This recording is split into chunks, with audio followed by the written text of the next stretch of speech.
but I could have went back. But once you speak out, there's no going back. It's not even a realistic.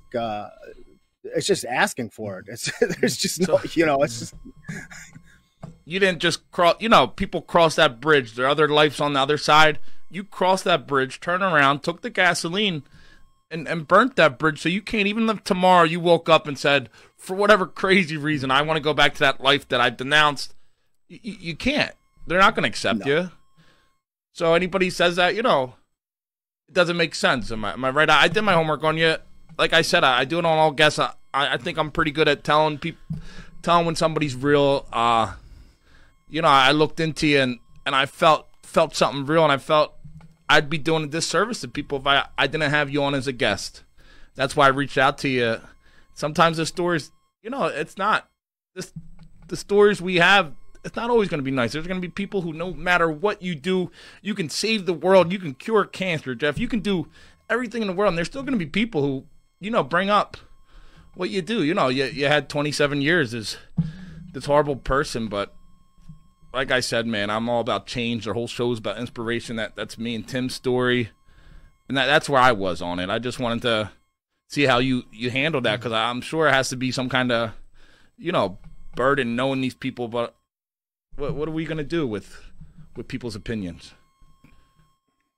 Yeah, that's the way it is in the country anyways now. I mean, you've got so much polarization, and people want to cast stones and judge one another. And I think some of it's human nature, and some of it is things that I think we can learn from as human beings. And if we just really have this dialogue, we have more in common as human beings than we do differences, and that's a sure thing.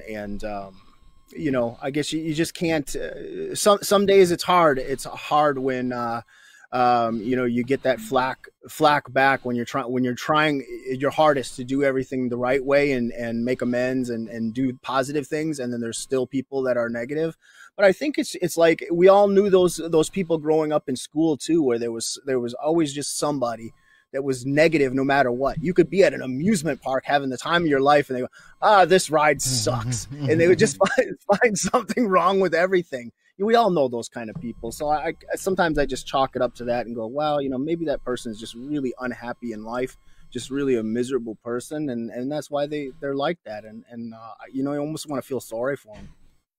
Yeah, I can relate so much. Even when, the more I spoke, the more I tried to put my life back together, there was always them people who, first time, they always wanted to bring up the past, and they wanted to, and it hurt, man. I had a lot of guilt and shame, not just for myself, for family and friends and, people who, I'm a man.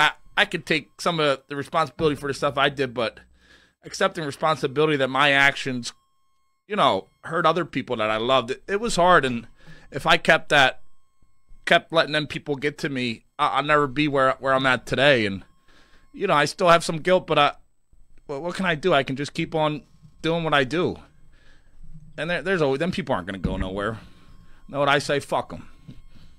Yep, I like that, and that's something. A Jewish lady, a good friend of mine, had said too.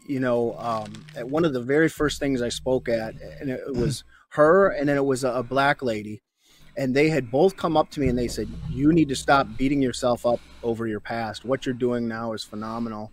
And it was nice to hear it, but is at the same time it's hard. It's hard to do. Kind of, but you do have to get to that point, and with the people that we're working with too that are coming out, a lot of them are dealing with those exact same emotions, just like what you described, and especially what we've done to our families, and our loved ones, and how they've had to suffer because of our decisions. I mean, that could be a whole nother show. I mean, but my gosh, it's incredible. And here, especially when you think that you're doing the right thing and figure it out, it's not so good.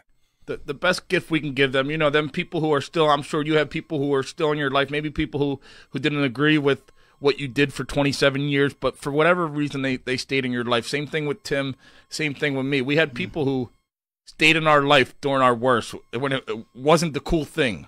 It wasn't popular, it wasn't like, yeah. they stay in our life. So that the only thing we can do really to show them that, you know, they were right, is just live our life the best way, the way we're doing now. Because, you know, we can't, no money, no thank you, no words can ever thank them for being there when it wasn't the cool thing, when everything said they shouldn't have been. So all we can do is live. That's all I can do is live a life they're proud of. Same with you, same with Tim. That's all we can do.